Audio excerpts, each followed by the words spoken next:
محبت و مودت اہل بیت کی بھی ہو۔ آپ کو بات کی سمجھ آئی ہے؟ اور پانچویں شرط اس عقیدے کے صحیح ہونے کی یہ کہ اولیاء اور صالحین سے بھی محبت ہو۔ کیا؟ اولیاء اور، اب اس کو بھی ختم کر دی، نگلیکٹ کر دیا گیا۔ دو طبقے ہوئے، ایک تو وہ جنہوں نے اس کو نگلیکٹ کر دیا، اگنور کر دیا کہ اولیاء اور صالحین کی اہمیت بھی ختم کر دی، اور ایک طبقہ ہمارے اندر ہوا کہ وہ گھوم پھر کے پیسے بٹورنے والے خود اولیاء صالحین بن بیٹھے۔ ایک طبقہ یہ ہوا کہ انہوں نے اولیاء صالحین کا انکار کر دیا کہ ان کی اہمیت ہی نہیں، ریلیونس اور سگنیفیکنس دین میں نہیں، اور ایک طبقہ وہ ہوا کہ منگتے پنے پھرتے ہیں لوگوں سے مال دنیا لینے کے لیے، اور کہا ہم اولیاء اور صالحین ہیں کیونکہ ہم گدی نشین ہیں۔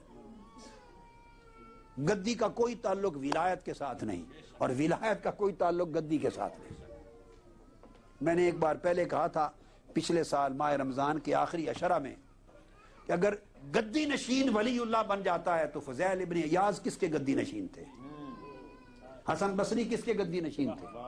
ویسے قرنی کس کے گدی نشین تھے؟ میری بات سمجھ میں آ رہی ہے؟ یہ اپنوں کی اصلاح کر رہا ہوں، آپ لوگوں کی جو ایسے پریشان ہوتے ہیں اور جگہ جگہ ہاتھ دے کے لوگوں کا کاروبار کا مرکز بنتے ہیں۔ داؤد طائی کس کے گدی نشین تھے؟ ذوالنون مصری کس کے گدی نشین تھے؟ ابراہیم بن ادھم کس کے گدی نشین تھے؟ ارے ان میں کوئی مجوسی تھا، توبہ کر کے مسلمان ہو گیا، گدی کاہے کی؟ میری بات سمجھیں؟ کوئی شرابی تھا، شراب خانے سے نکلا دھت، اللہ کا نام کاغذ کی پرچی پہ دیکھا، اٹھا کے چوم کے عطر لگایا، رات کو حضور کی زیارت ہوئی، آواز آئی، اللہ کی طرف آواز آئی کہ بشر الحافی، تو نے میرے نام کی عزت کی، میں تیرے نام کو پورے جہان میں معزز کر دوں گا۔ شراب خانے سے نکلے ولی ہو گئے۔ فضیل ابن عیاض ڈاکے ڈالتے تھے، وہ کون سے گدی نشین، کہاں کے گدی تھی؟ آپ کو میری بات سمجھ میں آئی؟ حضور غوث العظم کس کے گدی نشین تھے؟ خواجہ معین الدین چشتی اجمیری کس کے گدی نشین؟ بھائی ان کی گدیاں تو بعد میں شروع ہوئی، یہ خود ان کی کوئی گدی نہ تھی۔ حضور داتا گنج بخش اجویری یہ کس کے گدی نشین تھے؟ کوئی ان کی گدی نہیں تھی۔ میری بات، یہ مسافر تھے، غزنی سے چلے لاہور آ گئے۔ تو ولایت ان گدیوں سے نہیں ہوتی، تو کچھ لوگوں نے اس کو بدنام کیا، اپنی ہوا سے دنیا کو پورا کرنے کے لیے چکر لگاتے ہیں، دنیا بھر میں موسم آتا ہے، ویزے پاس ہوتے ہیں تو ٹور کرتے ہیں، اور جاتے انہی ملکوں میں ہیں جہاں کرنسی یا ڈالر میں ہے یا پاؤنڈ میں ہے۔ ملائیشیا وغیرہ کمزور کرنسی ملکوں میں نہیں جاتے، یہ اولیاء اللہ ہے، یہ بھی کرامت ہے۔ یہ آج کے اولیاء ہے کہ کمزور کرنسی والے ملک میں نہیں جانا۔ کیا؟ صرف ان ملکوں میں جانا ہے جہاں کی کرنسی یا پاؤنڈ ہے یا ڈالر ہے، کیونکہ ثواب زیادہ ہے پاؤنڈ اور ڈالر۔ تو ایک طرف لوگوں کی لا علمی کا ناجائز فائدہ اٹھا کے ایکسپلوئٹ کیا جاتا ہے، دھوکہ دہی ہے۔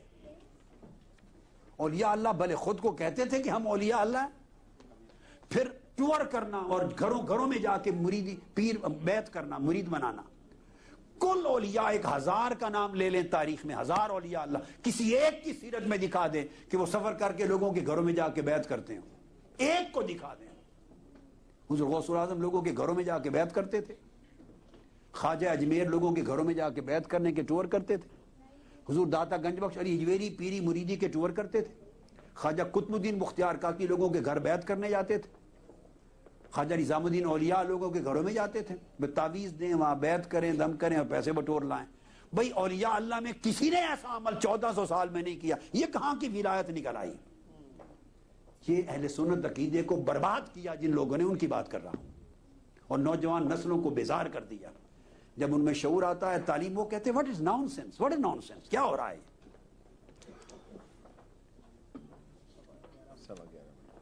کیا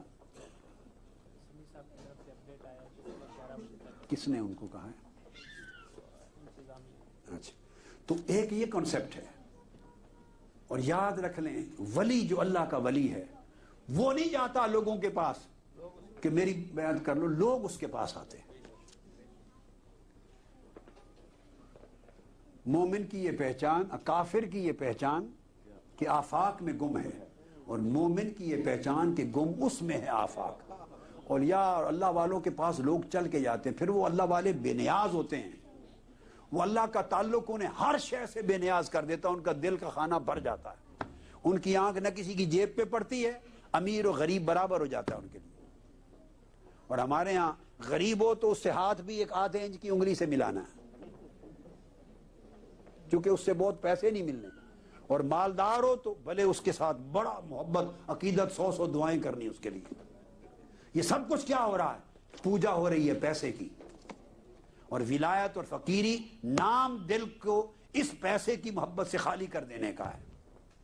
تو ایک طرف ہمارے عمل ہیں غلط، اور دوسری طرف وہ اولیاء اور صالحین کا سرے سے انکار کرتے ہیں.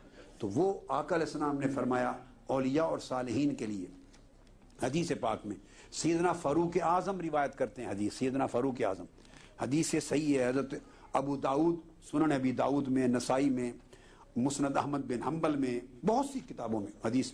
حضرت عمر فاروق کی روایت، آقا علیہ السلام نے فرمایا، میں ترجمہ ہی بیان کر رہا ہوں، ٹائم چونکہ شارٹ ہے، ختم ہونے والا ہے. فرمایا کہ قیامت کے دن ان من عباد اللہ الا اناسا ما هم بانبیاء ولا شہداء یغبطهم الانبیاء والشہداء بمکانہم من اللہ. قیامت کا دن ہوگا، کچھ لوگ ایسے ہوں گے نہ وہ نبی ہوں گے نہ شہید ہوں گے، نہ نبی ہوں گے نہ شہید ہوں گے، مگر اللہ پاک انہیں عرش پر اپنی دائیں جانب اور اپنے سامنے، بہت سی حدیثیں ہیں، اتنی اونچے مقام پر بٹھائے گا کہ انبیاء اور شہید بھی رشک کریں گے، انبیاء اور شہداء رشک کریں گے. پوچھیں گے باری تعالیٰ ہمیں تو نے یہ سیٹس، عزت کی جگہ اس لیے دی کہ ہم انبیاء اور شہداء ہیں، یہ نہ نبی ہیں نہ شہید ہیں، انہیں کس وجہ سے یہاں بٹھایا گیا؟ تو آقا علیہ السلام نے تفصیل ان کے اور فرمایا ان وجوہہم لنور وانہم لعلی نور وانہم لعلی منابر نور. ان کے چہروں سے نور نکل رہا ہوگا اور وہ نور کے ٹیلوں پر اور نور کی کرسیوں پر بیٹھے ہوں گے. تو آقا علیہ السلام سے جب پوچھا آقا یہ کون لوگ ہوں گے؟ آقا علیہ وقارا حاضر آیا، فرمایا الا ان اولیاء اللہ لا خوف علیہم ولا هم یحزنون. یہ اولیاء اللہ ہوں گے، انہیں نہ کوئی خوف ہوگا نہ کوئی غم ہوگا. لا یخافون اذا خاف الناس ولا یحزنون اذا حزن الناس. تو آقا علیہ السلام نے ایک بڑی اصول کی بات کی اور صحابہ کو پوچھا میں تمہیں بتاؤں نا کہ اچھے لوگ کون ہیں؟ وہ اولیاء کون لوگ ہیں بڑے اچھے؟ الا انبئکم بخیارکم، کون بھلے لوگ ہیں اللہ والے؟ صحابہ نے عرض کیا قالوا بلا یا رسول اللہ، بتائیے کون ہے؟ قال خیارکم الذین اذا رؤوا ذکر اللہ. اللہ والے اچھے لوگ وہ ہیں کہ ان کے چہروں کو دیکھو تو خدا یاد آ جائے، انہیں دیکھو تو خدا یاد آ جائے. اور عمرو بن حمق روایت کرتے ہیں، امام احمد بن حنبل نے روایت کیا، فرمایا ان احبائی و اولیائی الذین یذکرون بذکری و اذکر بذکرہم. میرے اولیاء کی پہچان یہ ہے کہ اگر میرا ذکر ہو تو ان کی یاد آ جائے، اور ان کا ذکر ہو تو میری یاد آ جائے.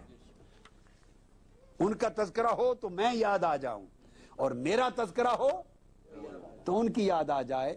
ہمارا اتنا وہ کہتے ہیں وہ میرے اولیاء. اور حضرت عبداللہ ابن عباس روایت کرتے ہیں کہ آقا علیہ السلام سے میں پہچان دیتا ہوں آپ کو اولیاء اور صالحین کی.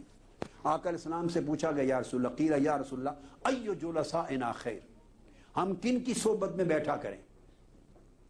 ایک اصول کی بات، صحابہ کرام نے پوچھا یا رسول اللہ ہم کن لوگوں کی مجلس میں بیٹھیں، کن کی صحبت میں بیٹھیں، کن کے دامن سے لگ جائیں، کن سے جڑ جائیں، کن سے فیض حاصل کریں، کن کی صحبت و مجلس میں بیٹھا کریں؟ اچھے لوگ کون ہیں جن کی مجلس اختیار کریں؟ آقا علیہ السلام نے فرمایا 3 علامتیں بتاتا ہوں تمہیں، ان کی مجلس میں بیٹھو، ان کی صحبت اختیار کرو، ان سے جڑ جاؤ. 3 علامتیں کیا؟ قال من ذکرکم اللہ رؤیتہ، کہ انہیں دیکھو، ان کے چہرے کو دیکھو تو اللہ یاد آ جائے، ایک علامت.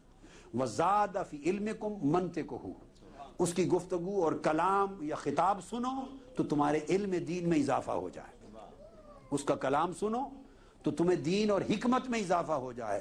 وذکرکم بالآخرۃ عملہ، اور ان کے عمل کو دیکھو تو آخرت یاد آ جائے. جس میں 3 علامتیں دیکھو اس کی مجلس و صحبت اختیار کرو.